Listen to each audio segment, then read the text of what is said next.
Salam alaikum, Az-Zulflaoun. Bonsoir. Naël, le jeune mort assassiné, devenu coupable. Coupable d'être au mauvais endroit et au mauvais moment.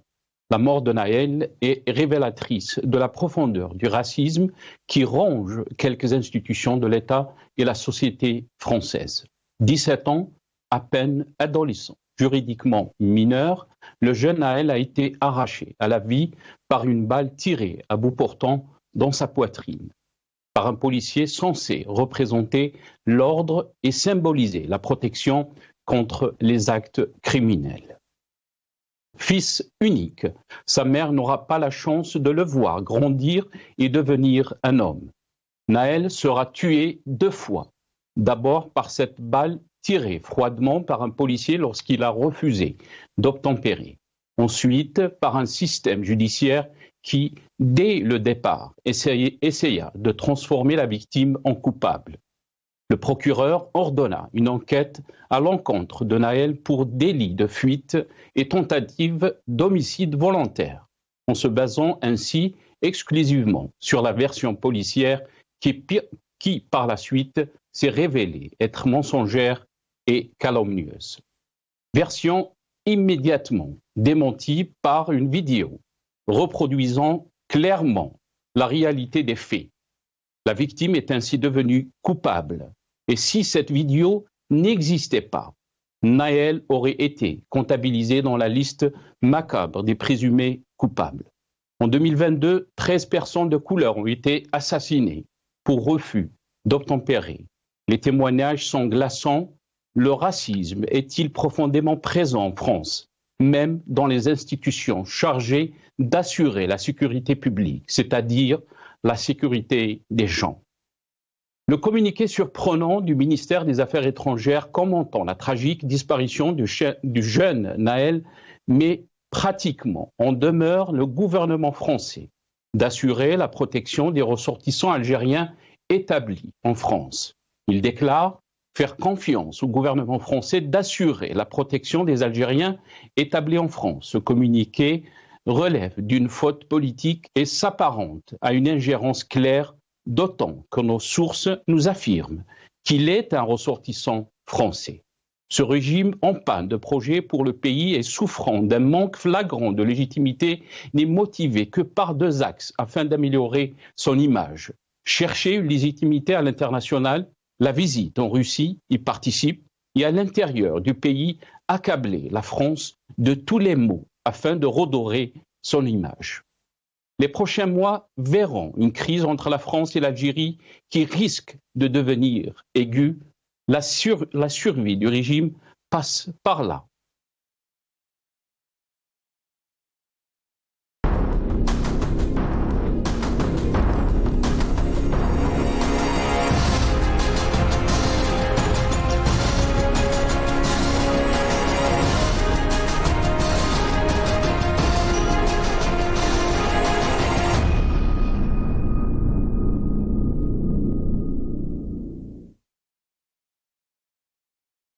France, colère après l'assassinat du jeune Naël. C'est le titre de notre émission pour ce soir et pour en parler, j'ai le plaisir d'accueillir dans cette émission M. Patrick Baudouin, président de la Ligue des droits de l'homme, qui est avec nous depuis la France par téléphone. On me dit, Patrick Baudouin, bonsoir, merci beaucoup d'avoir accepté l'invitation.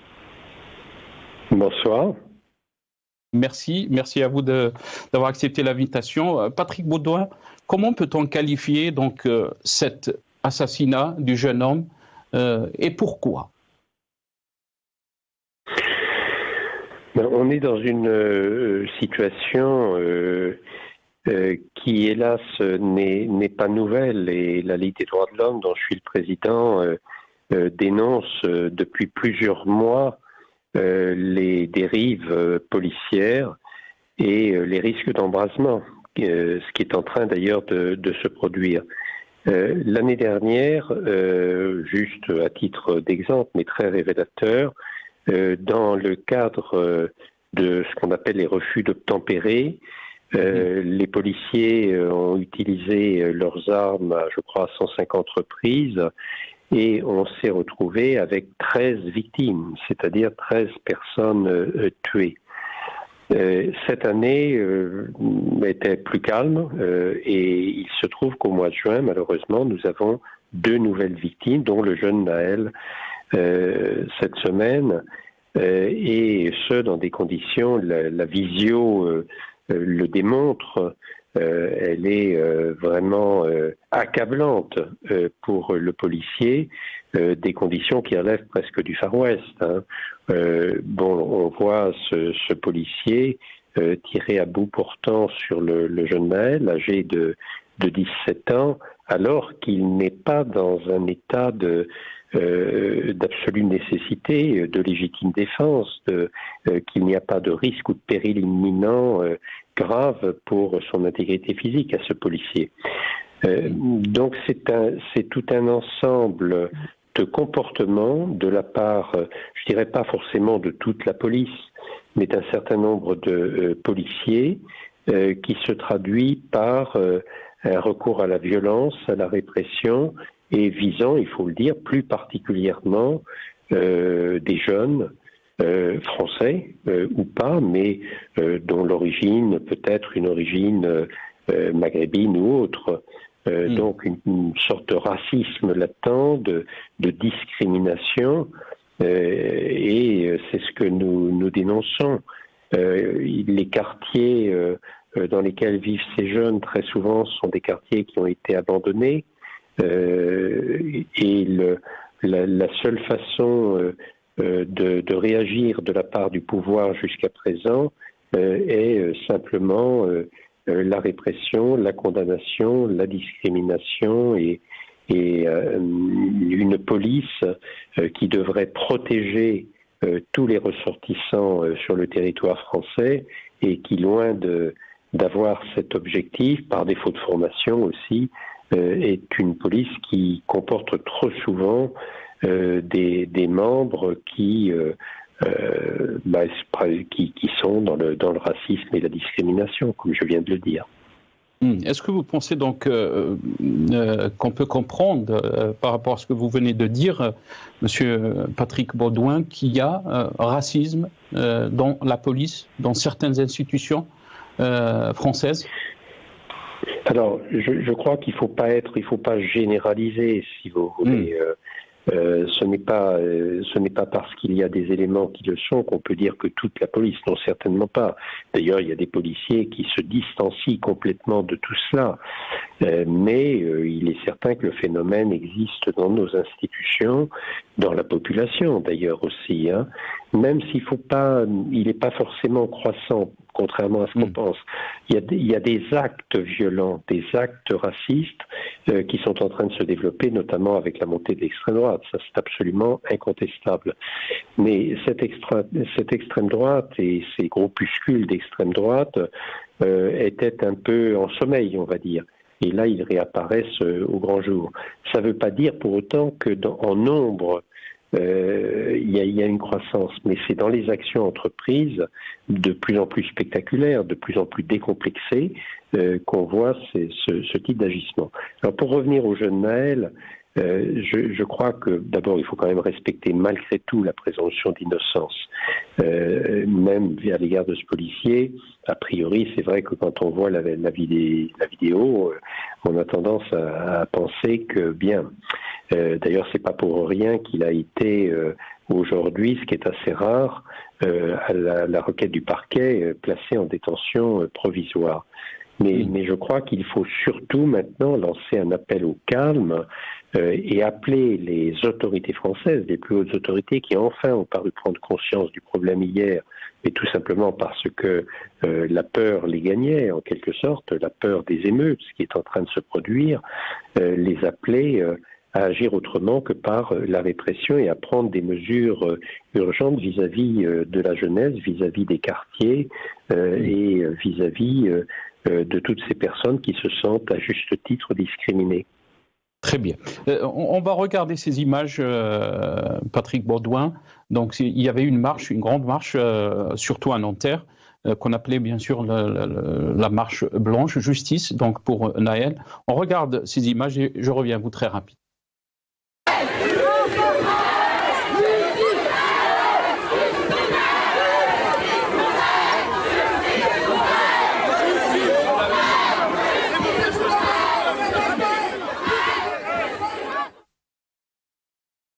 Donc, c'était aujourd'hui, mais aussi, on va écouter Soundbite 5 si c'est possible, donc les déclarations de M. Macron suite donc à cet assassinat du jeune Naël. On écoute M. Macron.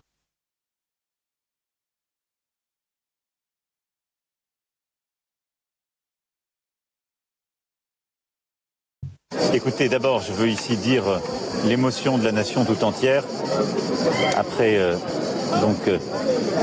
ce qui est arrivé et la mort du jeune Naël, et le dire à sa famille toute notre solidarité et l'affection de la nation.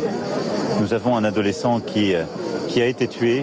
C'est inexplicable, inexcusable. Et d'abord, ce sont des mots d'affection, de peine partagée, de soutien à sa famille et à ses proches. Ensuite, la justice a été immédiatement saisie. Je souhaite qu'elle fasse son travail avec évidemment célérité et dans le calme que ce travail requiert, et que la vérité puisse être faite dans les meilleurs délais et que, évidemment, nous soyons tous informés, que la justice passe. Et puis, je remercie l'ensemble des élus, le maire de Nanterre et tous les élus qui se sont exprimés. Le ministre de l'Intérieur s'est exprimé ce matin. Je pense que dans un tel contexte, il faut de l'affection et du respect pour jeune Naël et sa famille et ses proches. Il faut le calme pour que la justice se fasse, et il faut du calme partout parce que nous n'avons pas besoin d'avoir en effet un embrasement, une situation qui viendrait se dégrader. Patrick Baudouin, je reviens à vous. Comment vous avez trouvé donc les déclarations du président Macron ?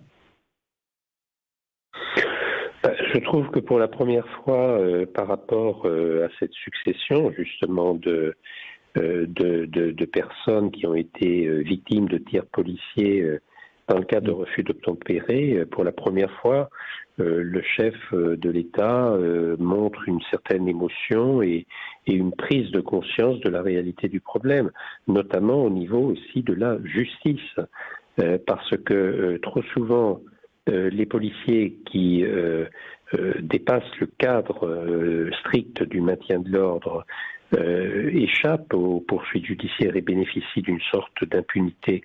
Et d'ailleurs, dans le cas du jeune Naël, dans un premier temps, on a vu ce policier qui faisait de fausses déclarations. D'ailleurs, il est poursuivi aussi pour faux en écriture publique. Et on a vu première déclaration qui tendait à minimiser, comme cela a été souvent le cas, la portée de l'acte et à laisser entendre qu'après tout, le conducteur devait être un délinquant. Enfin, sous-entendu, il n'avait qu'à s'arrêter. Voilà. Et bon, là, on a le sentiment que le chef de l'État dépasse ce cadre et il appelle au calme. Et moi aussi, j'appelle au calme. Je pense que ce n'est pas en déchaînant la violence, qui d'ailleurs est mise en œuvre beaucoup par des éléments qu'on retrouve dans toutes les manifestations, les Black Blocs et autres, mais qui constituent une infime minorité qui relève de poursuites pénales. Mais je crois qu'il ne suffit pas d'appel au calme.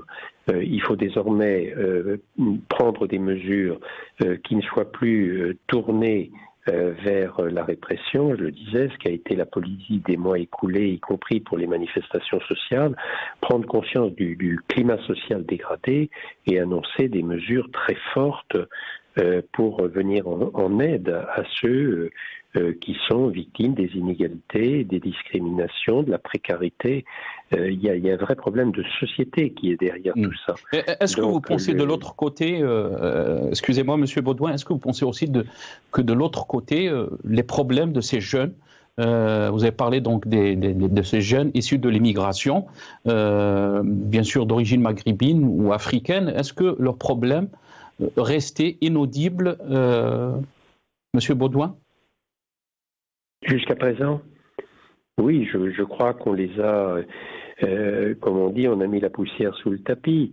On n'a pas voulu voir suffisamment. En tout cas, je ne dis pas que rien n'ait été fait, c'est trop facile, puis tout ça ne se règle pas si facilement. Mais globalement, on a considéré que, après tout, beaucoup de ces jeunes étaient cantonnés dans des secteurs bien déterminés, qu'on a plus ou moins abandonnés. On retrouve des phénomènes un peu similaires à ceux que la France avait connus en 2005, avec ce qu'on appelait la crise des banlieues. Là aussi, il y avait eu un élément déclencheur qui était de jeunes poursuivis par la police qui étaient décédés. On assiste à un phénomène un petit peu de même nature, ce qui tendrait à démontrer que depuis 2005, il n'y a pas eu suffisamment de prise en compte et de progrès accomplis.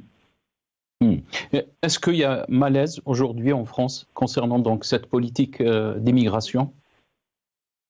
Oui, bien sûr. Il y a un très très grand malaise. Vous le voyez à travers les projets de loi successifs, là, le feuilleton interminable et hélas non terminé d'une nouvelle loi sur l'immigration.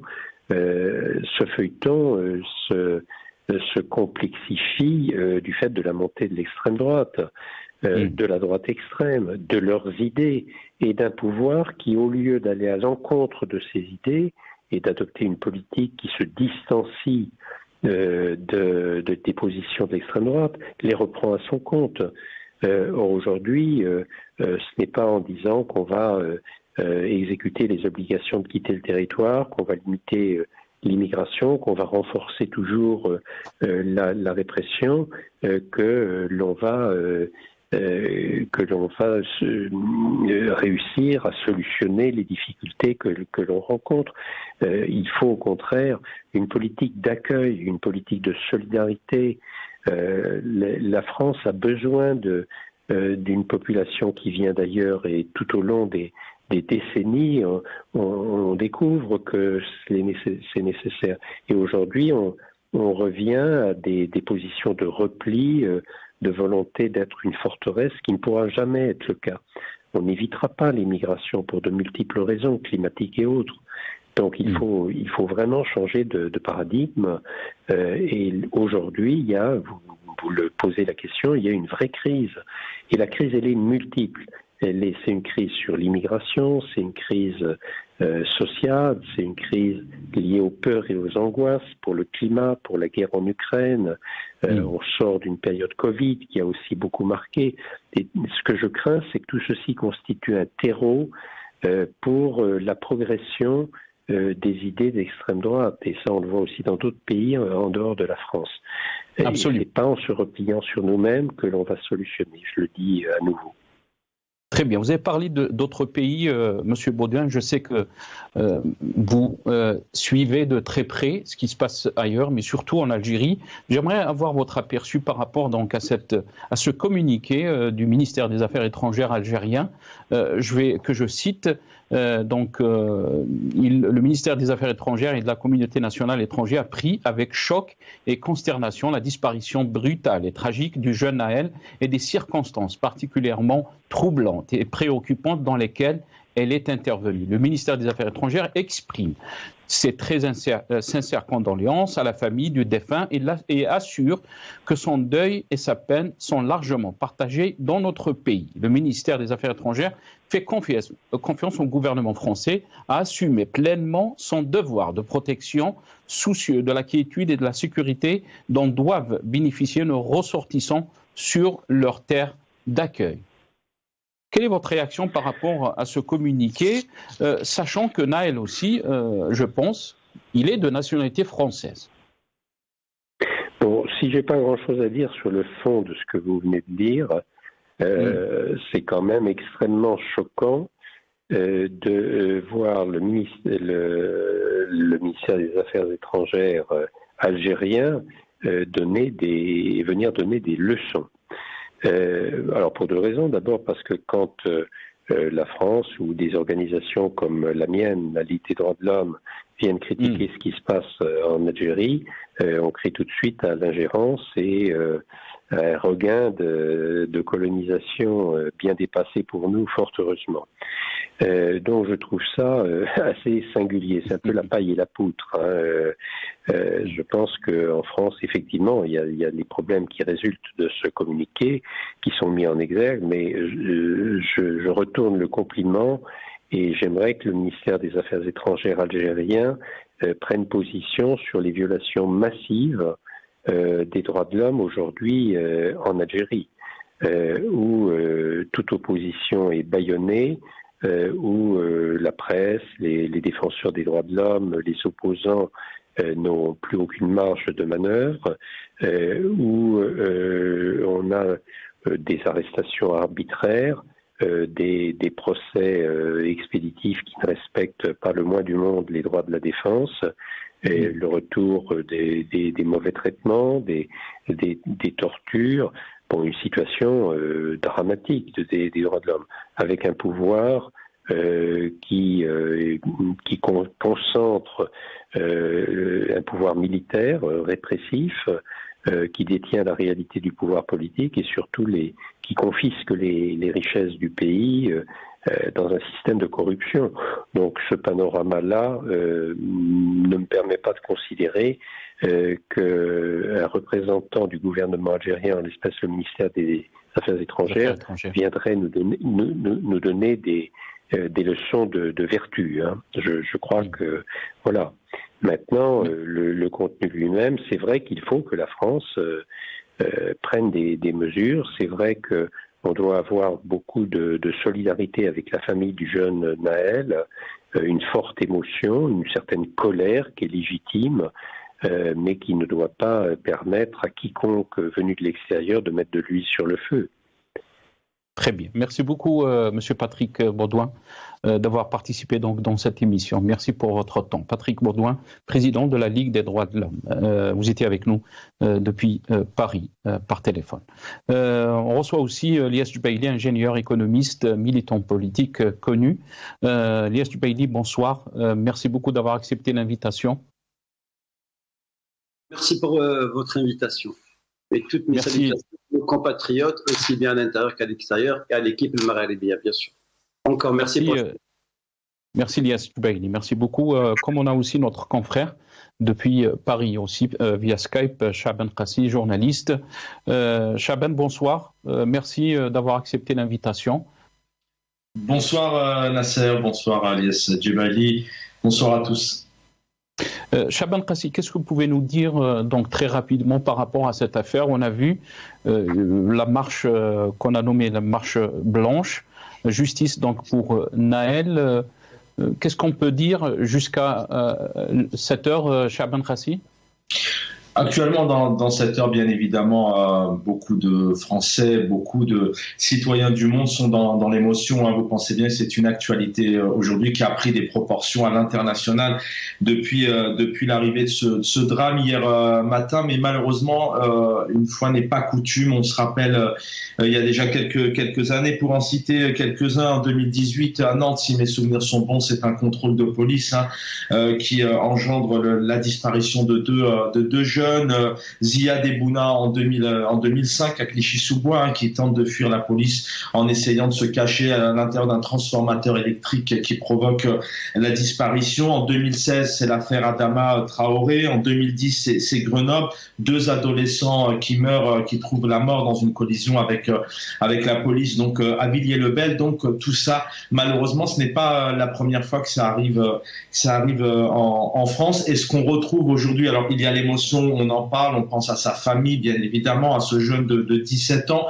Mais encore une fois, en France, aujourd'hui, les politiques se succèdent. C'est un vrai débat. Patrick Baudouin qui parlait il y a quelques instants de dérive. Mais encore une fois, aujourd'hui, effectivement, le ministre de l'Intérieur met des moyens. 40 000 policiers, gendarmes mobilisés ce soir. Il faut savoir qu'en Ile-de-France, aujourd'hui, à partir de 21h, c'est-à-dire dans quelques minutes jusqu'à demain matin, 6h, donc il n'y aura plus de transport, notamment de bus et de tramway. Les métros sont aussi en train de s'organiser. Il y a eu pas mal d'émeutes, d'échauffourées un peu partout en Ile-de-France et un peu partout en France. Donc il y a aujourd'hui un monde, notamment en France, des Français, des Françaises, des jeunes, des familles qui se révoltent.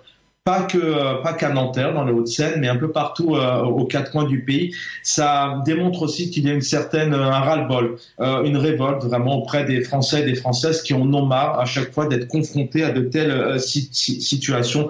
Je vous le disais, donc je vous citais ces quelques jeunes qui sont malheureusement décédés dans des situations à peu près pareilles. Bien évidemment, les scénarios ne sont pas les mêmes, mais qui suscitent vraiment, qui suscitent encore aujourd'hui la colère. Adama Traoré, on en parle chaque année, ou encore Ziad et Bouna en 2005 à Clichy-sous-Bois, en Seine-Saint-Denis. Donc, ce que demandent notamment les Français et les Françaises, c'est que les politiques soient à la hauteur, à un moment donné, de se préoccuper vraiment de cette situation, c'est-à-dire la doctrine de la police, son comportement aujourd'hui, qui prend aussi des dérives, parfois pas tous, bien évidemment.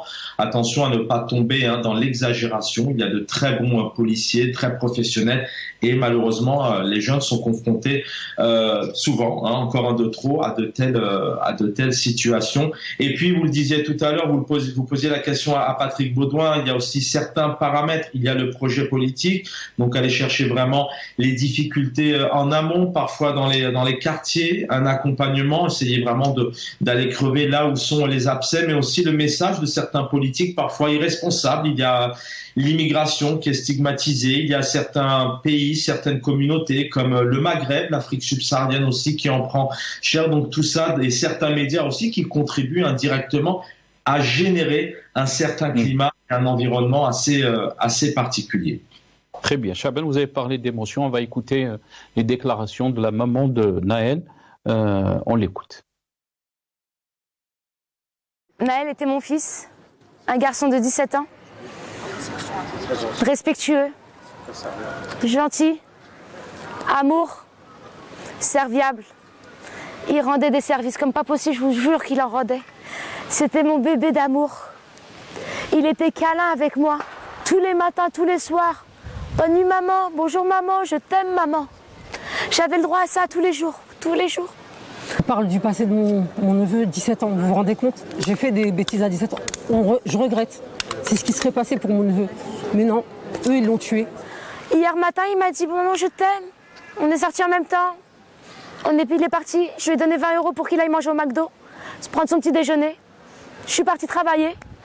Malheureusement, 1 heure après j'ai un appel en me disant que on a tiré sur mon fils. D'habitude on voit ça qu'à la télé, un enfant qui se prend une balle dans le cœur. Sa tête elle tombe, vous vous faites braquer, comme ça c'est normal, tu paniques, je sais pas, tu t'avances un tout petit peu, il allait à 2 à l'heure, sa tête elle est tombée sur le klaxon, c'est comme dans les séances. Donc c'était la maman de Naël et la tante de Naël aussi. Très rapidement Chaban, et je vais passer à notre ami Lias Dubaili. On a écouté sa maman, donc beaucoup d'émotions bien sûr, mais aussi il y avait une très grande marche blanche, justice donc pour Naël. Oui, une marche qui, selon les chiffres officiels, c'est plus de 6000 personnes qui se sont réunies dans les Hauts-de-Seine, dans les rues de Nanterre cet après-midi. Une marche blanche en la mémoire de ce jeune de 17 ans. Les vidéos parlent d'elles-mêmes, on l'a vu, qu'il prend une balle par ce policier. Les vidéos aussi permettent un élément aussi qui permet peut-être de comprendre cette incompréhension, et ça va au-delà. Cette colère aujourd'hui, cette révolte. Il faut savoir qu'en France, on s'attend malheureusement encore ce soir à des réactions très très difficiles, des émeutes, des échauffourées vraiment aux 4 coins du pays. Donc c'est plus de 6000 personnes selon les chiffres officiels, mais c'est aussi un moment qui s'est terminé, comme je vous le disais, avec ces moments de violence quelque part. Mais à un moment donné, il faut essayer de comprendre ces moments de violence. Ça ne justifie rien, bien évidemment. Attention, ne rien justifier par la violence, on est d'accord. Mais il faudrait aussi qu'à un moment donné, c'est des questions qui se posent en France, que le politique se préoccupe des choses bien en amont. Très bien, restez avec nous Chaban. Lias Dubaili, désolé on vous a fait attendre. Lias Dubaili, j'aimerais avoir votre réaction. Vous avez entendu Patrick Beaudoin, mais aussi Chaban Qassi, notre confrère qui naît en France, d'origine algérienne. Qu'est-ce qu'on peut dire de cette affaire, énième affaire? Est-ce qu'il y a un malaise en France, surtout par rapport à cette politique d'immigration? Tout d'abord, je pense que le monde entier, la France entière, l'Algérie, même le monde entier, l'humain est choqué, consterné par la mort de Naël, l'exécution de Naël, qui n'a que 17 ans, la fleur de l'âge, qui a été exécuté à un tir à bout portant. Ce policier, il aurait pu l'arrêter, même je veux dire, mais pas en le tuant, en lui ôtant la vie.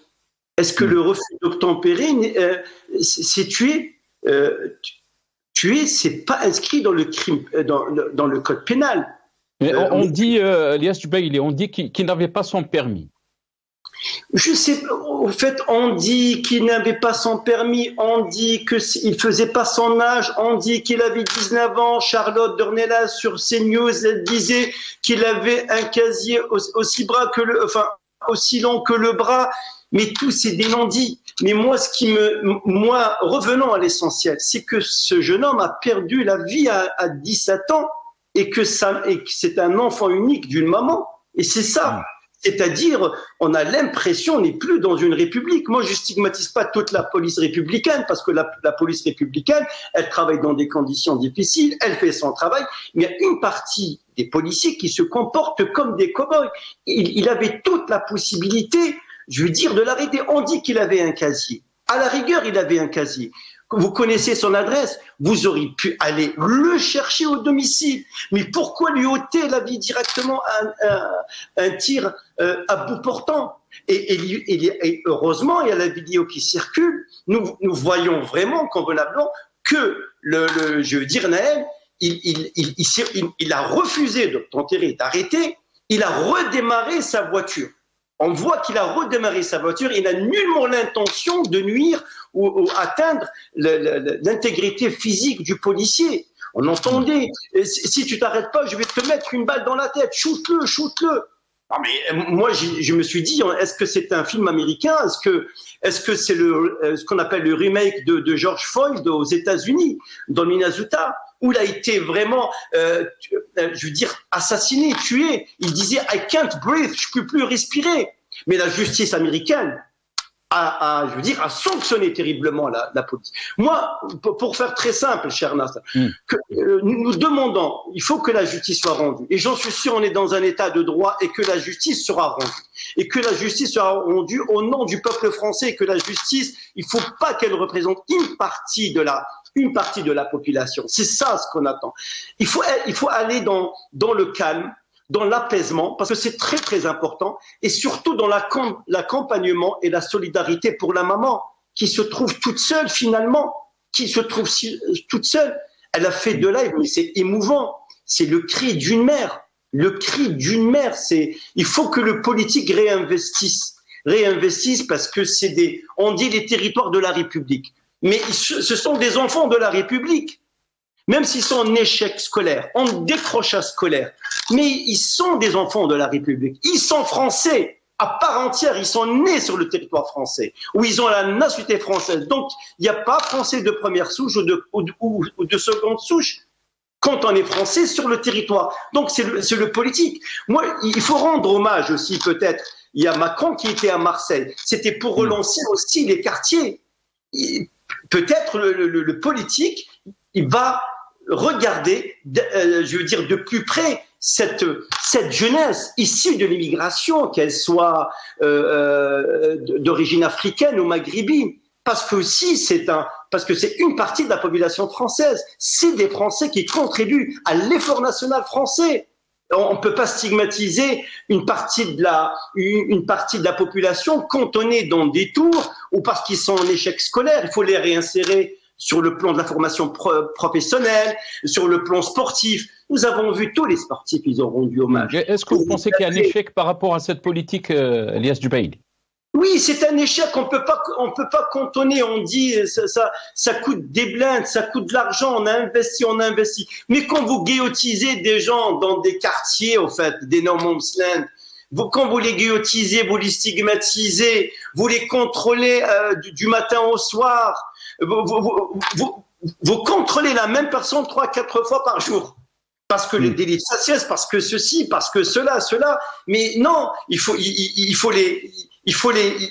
réinvestir ces quartiers. Ces quartiers, c'est un terreau d'innovation. On a vu des grands footballeurs qui sont sortis de ces quartiers. On a vu des grands cinéastes. Omar Sy qui mène une grande carrière cinématographique.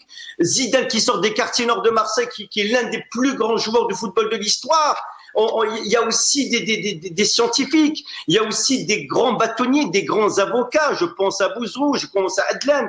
Il y a de tout. C'est que ce sont des Français. Il faut arrêter de les stigmatiser. Il faut arrêter aussi de tisser la haine dans des médias que je vais pas par mesure de neutralité, je vais pas les citer, mais il faut pas mettre le feu de l'huile sur le feu et rajouter le drame à un drame. C'est pas possible, on peut pas continuer. On va regarder ces images, Lies. On va regarder ces images donc qui ont changé un peu cette situation d'assassinat. Ça a été qualifié donc d'assassinat. Même le président Macron a dit qu'on a tué le jeune Naël. On regarde ces images et je reviens à vous très rapidement.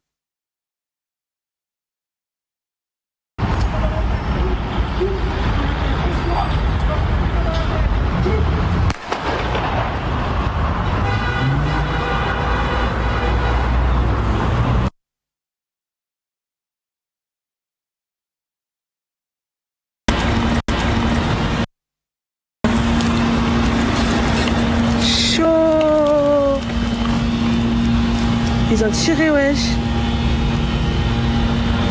Il est mort, wesh. C'est fini. Eh, c'est fini pour lui. Je sais pas qu'est-ce qu'il a fait, mais c'est fini. Donc, Lies Jubaili, c'est cette vidéo qui a tout changé, si on peut dire. Elle a tout changé. Il faut remercier les réseaux sociaux, la technologie. La technologie, elle est d'une avancée formidable. Elle est au service du citoyen. Elle est au service de la justice. Elle est au service du droit. C'est une preuve implacable que ce petit Naël, certes, refuse d'obtempérer, mais il n'avait aucune intention de nuire à l'intégrité physique du policier. Nullement l'intention, nullement l'intention. Peut-être était dans une panique, redémarrer la voiture, sachant que la voiture c'est un gros cylindré, donc la motorisation, elle fait bruit tout simplement, mais il n'avait aucune intention de nuire, aucune. On voit bien que la trajectoire, elle est rectiligne, et le policier, il était sur le capot, donc il n'avait aucune intention, il voulait peut-être se sauver, se soustraire, je veux dire, au contrôle, ni plus ni moins, mais lui ôter sa vie de cette manière en tirant à bout portant en plein thorax, c'est l'intention de le tuer. Il aurait pu crever un peu, il aurait pu, je veux dire, le laisser partir. À la rigueur, parce que vous nous dites nous connaissons son casier judiciaire, il a des antécédents judiciaires. Et le lendemain, ou l'après-midi, vous allez le choper chez lui à la maison. Mais tout en lui sauvant la vie. La vie n'a pas de prix, la vie n'a pas de prix. C'est un drame pour sa famille. C'est un drame aussi pour la France. Mais ça aussi, c'est une piqûre de rappel pour le politique. Il est réinvesti. Et je dirais, vous savez, Nassar, depuis 2017, des tirs mortels sur des véhicules en mouvement ont été multipliés par 5. C'est-à-dire, un véhicule en mouvement, un tir mortel, forcément, la personne, il décède. Ça, c'est quoi? C'est la loi de Cazeneuve. C'est un permis de tuer. Est-ce que les policiers sont formés? Est-ce que les policiers travaillent dans des conditions? Le matin, il se levait. Est-ce qu'il avait ses facultés mentales? Est-ce qu'il avait ses facultés physiques? Il était sur sa moto. On voit une voiture, une Mercedes AMG jaune, un jeune dedans, avec un faciès pas de style européen. On va le surveiller. Disons qu'il était sur la ligne de bus. Tout ça, c'est une façon de manipuler et pour amoindrir l'intensité du meurtre. Parce que c'est un meurtre, en fait. C'est une exécution. Il n'y a pas d'autre mot. De toute façon, là, il a été mis en examen pour homicide volontaire et placé en détention provisoire. C'est la première fois que ça arrive. Et Maître Patrick Baudouin... J'aimerais aussi revenir avec vous, Lies Jubaili, sur le communiqué du ministère des Affaires étrangères algérien. Restez avec nous, Lies Jubaili. Je vais revenir à notre confrère Chaaban Qassi. Chaaban Qassi, il y a eu beaucoup de réactions des stars, aussi des footballeurs issus de l'immigration, dont par exemple Kylian Mbappé. Il a fait un tweet qu'on peut voir le tweet, donc je cite le tweet, « J'ai mal à ma France, une situation inacceptable, tous mes pensées vont pour la famille et les proches de Naël, ce petit ange parti beaucoup trop tôt ». Shaban Qassi, il y a eu beaucoup de réactions, beaucoup de colère aussi des stars, mais aussi des footballeurs issus de l'immigration. Énormément, effectivement. Je vous le dis, hein, c'est l'émotion partout en France. Il y a un peu de récupération politique, bien évidemment, mais il y a vraiment deux choses. Il y a le débat politique. Que fait le politique? Qu'est-ce qu'il met en place en amont? Comment les partis politiques, les institutions, quelles sont les priorités dans ces quartiers-là où parfois il y a des difficultés, du chômage, il y a des difficultés au quotidien, et qu'est-ce qu'on met en place pour faire en sorte que peut-être les jeunes et les familles ne soient pas livrés à elles-mêmes. Mais il y a un autre débat aujourd'hui qui est très important, et c'est ça qui suscite la colère, qu'il ne faut pas mélanger. C'est l'utilisation des armes aujourd'hui. Il faut savoir que de plus en plus, alors là, effectivement, il y a une chance énorme, ce sont les vidéos, les réseaux sociaux, donc là, c'est clair. L'utilisation des armes par la police. Par la police, bien évidemment, il est là le cœur du débat. On a une vidéo aujourd'hui, elle est parlante, et à chaque fois il y en a des vidéos, et petit à petit ça apporte des éléments précis pour que le président de la République, excusez-moi du terme, s'enflamme un peu pour dire inacceptable, ou injustifiable, inexplicable. En tout cas, il a employé des mots similaires. C'est assez fort. Donc c'est ça le débat aujourd'hui, Nasser, vraiment que les Français mettent sur la table, c'est vraiment quel est le rôle de la police, qui est la police française aujourd'hui, comment on lui donne des directives, comment un policier qui est certainement père de famille, un homme qui sort le matin pour travailler, en arrive effectivement à exprimer ces mots décents, etc., où je vais te mettre une balle dans la tête, enfin c'est similaire, et puis derrière passer à l'acte. Et le cœur du débat, il est vraiment là aujourd'hui en France, parce que plus ça avance, et plus les armes, elles sont utilisées pour tout, et j'ai envie de dire dans n'importe quelle situation. Juste avant de terminer, il faut rappeler qu'un policier en France, il est censé faire usage de son arme lorsqu'il est vraiment en position et en situation de danger. Donc là, la vidéo tout de même, présomption d'innocence, mais elle dit beaucoup de choses. Mais aussi, il faut rappeler que la loi stipule en France, Shaban, que même si ce jeune Naël Rabbi Rahmou n'avait pas donc son permis, la loi dit donc 1 an de prison ferme et 15 000 euros donc d'amende. Oui, vous voulez rebondir, Shaban, très rapidement?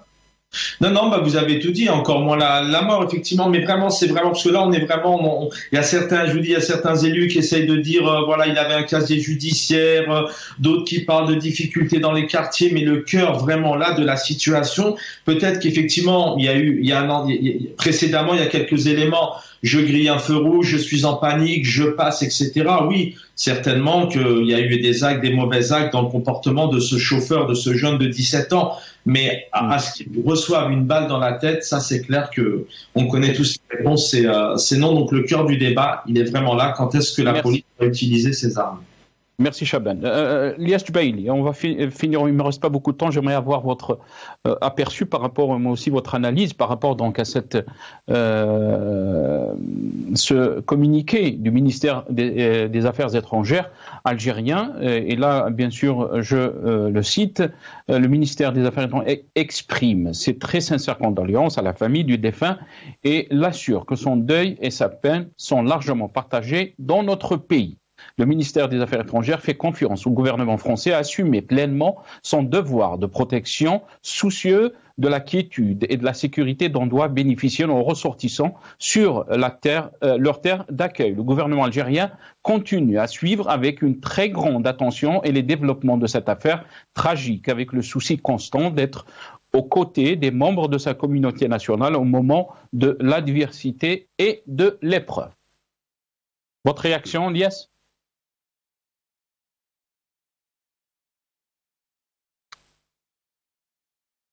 On ne vous entend pas, Lias Jubaili.